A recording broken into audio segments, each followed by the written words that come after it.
A Sydney medical receptionist has described the dreaded moment she and others on her team were replaced by an artificial intelligence, marking a concerning leap in AI from job threatening to job taking.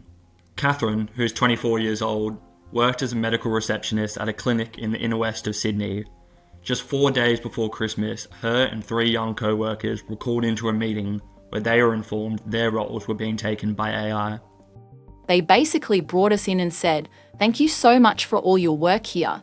Unfortunately, we found a system where we can now use AI to put through the phones that will be on hold to a natural computer AI, so no one else has to pick up the phone unless they have a free moment."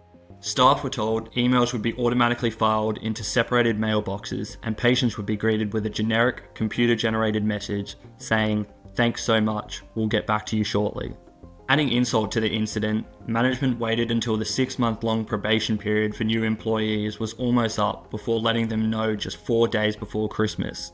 Then, amazingly, asking the employees for help setting up the systems that would be replacing them. Katherine said that even though she was quite upset by the news and the manner in which it was delivered, it was her younger co-workers who were the most affected. They had never been let go of a job, or they had never been sort of in this type of area where you sit down and have a serious conversation. They didn't realise that this is kind of how life works.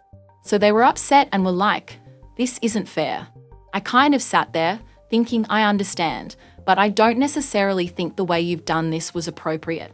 I think it should have been a conversation one-on-one with a few of us rather than as a group setting. I think that was very unprofessional. Katherine said the experience had absolutely changed the way she thought of AI, but it was something that people were just going to have to get used to. I'm very aware of how technology is moving and I'm very aware of how fast it's moving. And AI, unfortunately, is part of our new normal. You speak to anybody at a finance firm and they are all using ChatGPT in their emails. As a society, we need to be learning how to work with it rather than against it because you're not going to get away from this.